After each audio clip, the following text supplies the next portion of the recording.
નમસ્કાર વિદ્યાર્થી મિત્રો, કેમ છો? મજામાં ને? આજે આપણે ગુજરાતી વિષયમાં સ્વર અને વ્યંજન વિશે અભ્યાસ કરીશું. તો સૌપ્રથમ આપણે સ્વર વિશેની માહિતી મેળવીશું. આપણે જ્યારે નાના હતા ત્યારથી લઈને અત્યાર સુધી આપણે શું કરીએ, સૌપ્રથમ શું શીખીએ છીએ ગુજરાતી ભાષામાં? તો આપણે સ્વર અને વ્યંજન, ત્યાર પછી આપણે બારાક્ષરી શીખીએ છીએ. તો આપણે અત્યારે અહીં સ્વર અને વ્યંજન વિશેની માહિતી મેળવીશું. તો સૌપ્રથમ આપણે સ્વર જોઈએ. સ્વર જે ધ્વનિઓનું કોઈપણ ધ્વનિની સહાય મદદ વિના ઉચ્ચાર થઈ શકે તેને સ્વર કહે છે. એટલે કે જે આપણે શબ્દો બોલીએ છીએ એ શબ્દોમાં, એટલે કે કોઈ પણ બીજા શબ્દોની મદદ વગર આપણે ઉચ્ચાર, એટલે કે મદદ વિના આપણે ઉચ્ચાર કરીએ છીએ, એટલે કે બોલી શકીએ છીએ, તેને શું કહેવામાં આવે છે? તો સ્વર કહેવામાં આવે છે. દાખલા તરીકે જોઈએ તો શું છે કે જે સ્વર છે અ, આ, ઈ, ઉ, ઋ, એ, ઓ, ઓમ, અહ, એ બધા શું છે? તો સ્વરો છે. તો ગુજરાતી ભાષાના જે સ્વરો જે છે એ કેટલા છે? તો 13 છે. એટલે કે જે અહીં સ્વરો જે આપવામાં આવ્યા છે એ સ્વરોને બીજા શબ્દો વગર ઉચ્ચાર થઈ શકે છે, તેને શું કહેવામાં આવે છે? તો સ્વર કહેવામાં આવે છે. તો એની વ્યાખ્યા છે એ શું છે? તો જે ધ્વનિઓનું કોઈ પણ ધ્વનિની સહાય, એટલે કે મદદ વિના ઉચ્ચાર થઈ શકે તેને સ્વર કહે છે. શું કહે છે? તો સ્વર કહે છે. તો ગુજરાતી ભાષાના સ્વર જે છે એ નીચે મુજબ છે. તો કેટલા છે? તો ગુજરાતી ભાષાના જે સ્વર જે છે કેટલા છે? 13 છે.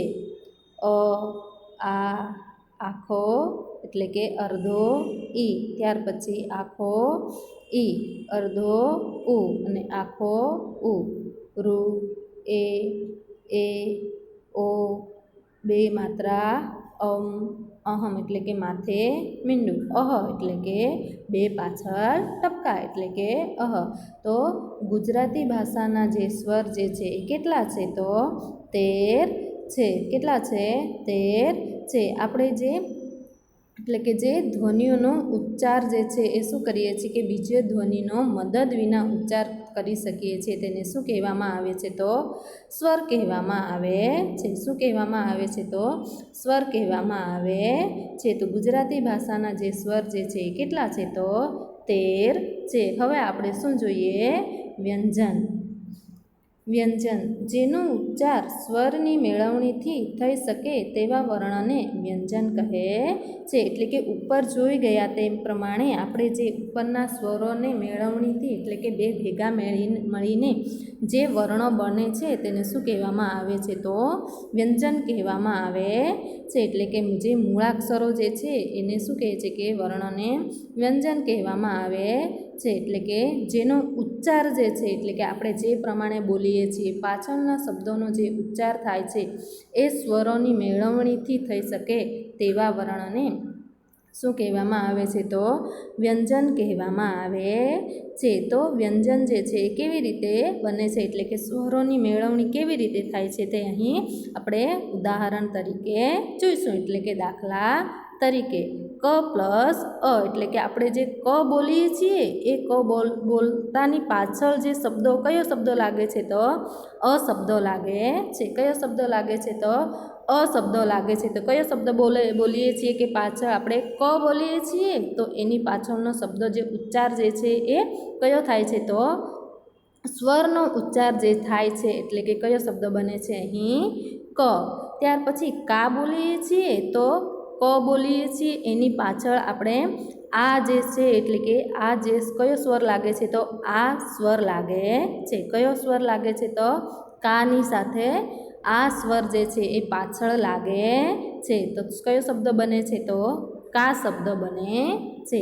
ત્યાર પછી આપણે કુ બોલીએ છીએ તો પાછળ જે સ્વર કયો લાગે છે? તો ઉ જે સ્વર જે છે એ લાગે છે. પ્રથમ શબ્દો તો આપણે બોલીએ છીએ પરંતુ પાછળ સ્વરનો ઉપયોગ કરીએ છીએ, એટલે કે સ્વર જે છે આપણે સાથે એનો બોલાય છે. તો શું બોલાય છે? તો કુ, એટલે કે ઉ જે છે એ પ્લસ થઈને બને છે, એટલે કે ત્યાર પછી કયો શબ્દ બને છે તો કુ બને છે. ત્યાર પછી ખુ જોઈએ તો ખુમાં પણ પાછળ ખ તો બોલીએ જ છીએ, પરંતુ શું થાય છે કે પાછળ જે સ્વરની મેળવણીથી આપણે શબ્દો બોલીએ છીએ. તો કયો શબ્દ બને છે તો ખુ શબ્દ બને છે. અહીં ગુજરાતી ભાષાના વ્યંજન જે છે એ દર્શાવ્યા છે. તો આપણે વ્યંજન એટલે કે જે આપણે મૂળાક્ષરો જે છે એ એટલે કે કક્કા જે છે એ કહીએ છીએ. તો કક્કા તો અત્યારે બધાને સ્વર અને વ્યંજન એટલે કે જે કક્કા જે છે એ બધાને આવડતા જ હોય છે. તો આપણે અહીં જે કલમ જે છે એટલે કે વ્યંજન અથવા તો કક્કા અથવા તો કલમ જે છે એ આપણે અહીં બોલીએ તો ક, ખ, ગ, ઘ, ચ, છ, જ, ઝ, ટ, ઠ, ડ, ઢ, ણ, ત, થ, દ, ધ, ન, પ, ફ, બ, ભ, મ, ય, ર, લ, વ, શ, ક્ષ, સ, હ, અળ, અક્ષ, ત્ર, જ્ઞ અને સ્ર. એવી રીતે અહીં આ ગુજરાતી ભાષાના જે વ્યંજન જે છે એ દર્શાવ્યા છે. તો હવે વ્યંજન અને સ્વર જે છે એના આપણે આગળ પ્રકારો જોઈશું. તો સ્વરના મુખ્ય બે પ્રકાર છે. કેટલા પ્રકાર છે તો સ્વરના મુખ્ય જે છે એ બે પ્રકાર છે, સજાતીય સ્વર અને વિજાતીય સ્વર. તો સૌપ્રથમ આપણે સજાતીય સ્વર જોઈશું. તો એક સજાતીય સ્વર એક જ સ્થાનમાંથી બોલાતા ઉચ્ચારાતા સ્વરો પરસ્પર સજાતીય સ્વર કહેવાય છે. એટલે કે એક જ સ્થાનમાંથી એટલે કે એક જ વખત જે ઉચ્ચારમાં આપણે બોલીએ છીએ એટલે કે શબ્દો જે છે એટલે કે જે સ્વર જે છે એ ભેગા થઈને આપણે બોલી શકીએ છીએ. એટલે કે એક જ સ્થાનમાંથી એટલે કે એક જ વખત જે બોલાતા સ્વરો જે છે એ પરસ્પર સજાતીય સ્વરો કહેવાય છે. તો દાખલા તરીકે જોઈએ તો અને આ એટલે કે એ શબ્દો જે છે આપણે ભેગા જ બોલીએ છીએ. ઈ અને ઈ એટલે કે આખો ઈ અથવા તો અર્ધો ઈ એટલે કે ઈ જે છે એ આપણે શું કરીએ છીએ કે ઈના બોલ જે પ્રમાણે આપણે બોલીએ છીએ એ પ્રમાણે શું કરી શકીએ છીએ કે સાથે શબ્દો બોલી શકીએ છીએ. ત્યાર પછી ઉ અને આખો ઉ એટલે કે અર્ધો ઉ અને આખો ઉ એટલે કે એ ઉ જે છે આપણે ભેગા જ બોલીએ છીએ. એટલે કે એક જ સ્થાનમાંથી જે ઉચ્ચારાતા શબ્દો જે છે એટલે કે સ્વરો જે છે એ સજાતીય સ્વરો કહેવાય છે. ત્યાર પછી આપણે વિજાતીય સ્વરો જુદા જુદા સ્થાનેથી બોલાતા ઉચ્ચારાતા સ્વરો પરસ્પર વિજાતીય સ્વર કહેવાય છે. જુદા જુદા સ્થાનેથી એટલે કે પાછળ જે શબ્દો જે છે એ શબ્દોના અલગથી આપણે બોલીએ છીએ. એટલે કે એ સ્થાનેથી જુદા જુદા એટલે કે અલગ અલગ સ્થાનેથી બોલાતા એટલે કે ઉચ્ચારાતા જે સ્વરો જે છે એને વિજાતીય સ્વરો કહેવાય છે. દાખલા તરીકે આના વિજાતીય સ્વરો કયા છે તો ઈ, ઉ છે એટલે કે અર્ધો ઈ અને આખો ઈ અને અર્ધો ઉ અને આખો ઉ છે. ત્યાર પછી અર્ધો ઈ અને આખો ઈના વિજાતીય સ્વરો જે છે કયા છે તો આ, ઉ અને આખો ઉ છે. તેવી જ રીતે આ અર્ધો ઉ અને આખો ઉના વિજાતીય સ્વરો જે છે એ કયા છે તો આ, ઈ અને આખો ઈ છે. એવી રીતે વિજાતીય સ્વરો જે છે એટલે કે એક જ સ્થાનેથી અથવા નહીં પરંતુ જુદા જુદા સ્થાનેથી બોલાતા જે સ્વરો જે છે એ કયા છે તો વિજાતીય સ્વર કહેવાય છે. સ્વર કેટલા છે તો સ્વર જે છે એ 13 છે. કયા કયા સ્વરો કહેવાય છે તો આ, ઈ વગેરે એ જે છે શું કહેવાય છે તો સ્વરો કહેવાય છે.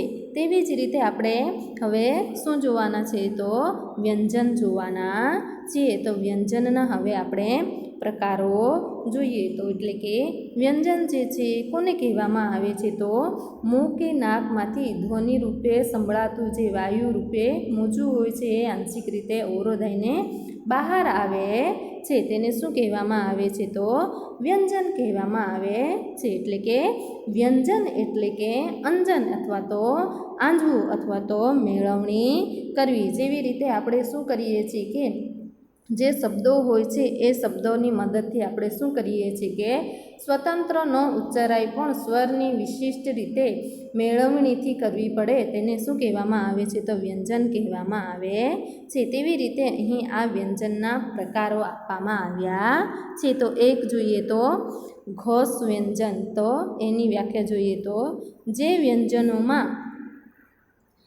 વ્યંજનોમાં ઉચ્ચારમાં એટલે કે બોલવામાં કોમળતાનો રણકો હોય તેને ઘોષ વ્યંજન કહેવાય છે. એટલે કે જે વ્યંજન એટલે કે જે આપણે કલમ જે શબ્દો જે મૂળાક્ષરો બોલીએ છીએ એ મૂળાક્ષરોમાં કોમળતાનો રણકો અનુભવાય છે તેને શું કહેવામાં આવે છે તો ઘોષ વ્યંજન કહેવામાં આવે છે. દાખલા તરીકે જોઈએ તો ગ, ઘ, જ, ન, ટ, અણ, દ, ધ, બ, ભ, મ, ય, ર, લ, વ, હ વગેરે જે અહીં વ્યંજનો જે છે એને શું કહેવામાં આવે છે તો ઘોષ વ્યંજન કહેવામાં આવે છે. ત્યાર પછી 2 નંબર અઘોષ વ્યંજન. તો જોઈએ તો એમાં જે વ્યંજનોમાં ઉચ્ચારણ કર્ણને કાનને રણકા વિનાનો એટલે કે કઠોર લાગે તેને અઘોષ વ્યંજન કહેવાય છે. એટલે કે જે વ્યંજનો એટલે કે જે કલમ જે છે એ આપણે બોલીએ છીએ ત્યારે આપણા કર્ણને એટલે કે કાનને રણકા વિનાનો એટલે કે કઠોર લાગે તેને અઘોષ વ્યંજન કહેવાય છે. દાખલા તરીકે જોઈએ તો ખ, ખ, ચ, છ, જ, ટ, ઠ, ત, થ, પ, ય, ફ, સ, શ ને શ. એ રીતે જે વ્યંજનો જે છે એટલે કે જે અહીં મૂળાક્ષરો જે છે એ મૂળાક્ષરોમાં એટલે કે વ્યંજનોમાં ઉચ્ચારણ એટલે કે આપણા કાનને રણકા વિનાનો એટલે કે કઠોર લાગે તેને શું કહેવાય છે તો અઘોષ વ્યંજન કહેવાય છે. ત્યાર પછી આપણે 3 નંબર જોઈએ તો અનુનાસિક વ્યંજન. એટલે કે અહીં જે વ્યંજનો પોતાના સ્થાન ઉપરાંત નાકમાંથી બોલાય તેને અનુનાસિક વ્યંજન કહેવાય છે. એટલે કે આપણે જ્યારે પણ અમુક એવા શબ્દો જે છે એ બોલીએ છીએ ત્યારે જાણે કે નાકમાંથી બોલાતા હોય એવો આપણને લાગે છે તેને શું કહેવામાં આવે છે તો અનુનાસિક વ્યંજન કહેવામાં આવે છે. તો જોઈએ તો ડ, ગ, અણ એટલે કે અહીં આપણે ન, મ જે અહીં શું બોલાય છે તો આપણે જાણે કે નાકમાંથી આપણા આ શબ્દો જે છે એ ઉચ્ચારાતા હોય એટલે કે જે વ્યંજનો પોતાના સ્થાન ઉપરાંત એટલે કે જે જગ્યા પર છે એ સ્થાન ઉપરાંત નાકમાંથી બોલાતા હોય એવા વ્યંજનોને શું કહેવામાં આવે છે તો અનુનાસિક વ્યંજન કહેવામાં આવે છે. ત્યાર પછી આપણે જોઈએ તો આગળ અક્ષર. તો ભાષાનો નાનામાં નાનો ઘટક જ્યારે શ્રેણી રૂપે ઉચ્ચારાય એટલે કે બોલાય ત્યારે અક્ષરની રચના થાય છે. શેની રચના થાય છે તો અક્ષરોની રચના થાય છે. વ્યંજન તથા સ્વરની મેળવણી સાથે જે એક ઘટકરૂપ સમૂહ હોય તેને અક્ષર કહે છે. એટલે કે ભાષાનો એટલે કે જે નાનામાં નાનો ઘટક જ્યારે શ્રેણી રૂપે એટલે કે લાઈન બંધ જ્યારે ઉચ્ચારાય એટલે કે બોલાય ત્યારે અક્ષરની રચના થાય છે. શેની રચના થાય છે તો અક્ષરોની રચના થાય છે. એટલે કે જેવી રીતે વ્યંજન અને સ્વર જે મેળવણીથી એટલે કે ભેગા સાથે એકરૂપ બને છે ત્યારે તેનો સમૂહ હોય છે તેને શું કહેવામાં આવે છે અક્ષર કહેવામાં આવે છે. ઉદાહરણ તરીકે જોઈએ તો ખ અને અ. આપણે જે ખ શબ્દ બોલીએ છીએ એની પાછળ શું થાય છે કે ખ જે છે એ શું છે અહીં વ્યંજન છે અને અ જે છે એટલે કે પાછળનો શબ્દો જે આપણે બોલીએ છીએ એ શું છે તો સ્વર છે. તો એ બેની મેળવણીથી જે શબ્દ બને છે એ કયો શબ્દ બને છે? તો અહીં અક્ષરો બને છે. તેથી એને શું કહેવાય છે? તો અક્ષર કહેવામાં આવે છે. એ બે સ્વર અને વ્યંજનની જે મેળવણી સાથેનો જે ઘટકરૂપ સમૂહ જે હોય છે તેને શું કહેવામાં આવે છે? તો અક્ષર કહેવામાં આવે છે. તો આપણે ખ શબ્દ બોલીએ છીએ એની પાછળ કયો શબ્દ ઉચ્ચારાય છે? તો સ્વર જે છે ઉચ્ચારાય છે. તો કયો શબ્દ બને છે અહીં? ખની પાછળ ખ બોલીએ છીએ ત્યારે અની મેળવણીથી આપણે ખ બોલીએ છીએ. જ્યારે મા શબ્દ બોલીએ છીએ ત્યારે પાછળ જે છે મ તો બોલીએ જ છીએ, પરંતુ પાછળ કયો શબ્દ બોલાય છે? તો આ જે શબ્દો જે છે એટલે કે આ સ્વર જે છે એ બોલાય છે. માટે કયો શબ્દ બને છે અહીં? મા શબ્દો જે છે એ બોલાય છે. ત્યાર પછી ગુ. તો આપણે ગ તો બોલીએ જ છીએ, ગની સાથે ઉ એટલે કે નીચે શું છે અહીં? ઉ એટલે કે પાછળનો જે સ્વર જે છે એ મેળવણીથી શું બને છે? એટલે કે સ્વર અને વ્યંજનની મેળવણીથી જે શબ્દ બને છે તેને અક્ષર બને છે.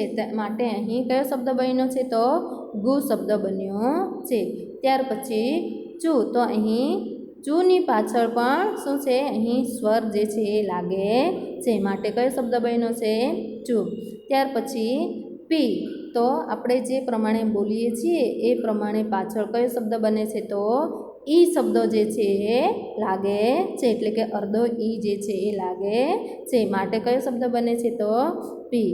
ત્યાર પછી શી. તો આપણે જે શબ્દો બોલીએ છીએ એ શબ્દોની પાછળ શું થાય છે કે વ્યંજન જે બોલીએ છીએ એ વ્યંજનની પાછળ સ્વરની મેળવણી થાય છે. કોની મેળવણી થાય છે? તો સ્વરની મેળવણી થાય છે. માટે કયો શબ્દ બને છે અહીં? સી શબ્દ બને છે. ઉપરના ઉદાહરણોમાં ખ, મા, ગુ, ચુ, પી, સીને અક્ષરો કહેવાય, જ્યારે ખ, મ, ગ, ચ, પ, શ ને વર્ણ કહેવાય. શું કહેવાય? વર્ણ કહેવાય. તો આગળ આપણે જોઈએ તો અક્ષર. તો મોટે ભાગે આપણે વર્ણને જ અક્ષર કહીએ છીએ. અહીં આપણા ઉપરના ઉદાહરણમાં પણ આપણે શું કયા શબ્દો જોયા? તો ખ, મ, ગ, ચ, પ, સ ને શું કહેવાય છે? તો વર્ણ કહેવાય છે. તો આપણે જોઈએ તે પ્રમાણે વર્ણને જ શું કહેવાય છે? તો અક્ષર કહીએ છીએ. વર્ણોમાં સ્વર અને વ્યંજનનો સમાવેશ થાય છે. કોનો સમાવેશ થાય છે? તો વર્ણોમાં સ્વર અને વ્યંજનનો સમાવેશ થાય છે. એવી રીતે અહીં આપણે શું શીખ્યા? અત્યારે સ્વર અને વ્યંજનો જે છે એ કેવી રીતે એના જે અક્ષરો જે છે એ બને છે એ આપણે જોઈ ગયા. અસ્તુ.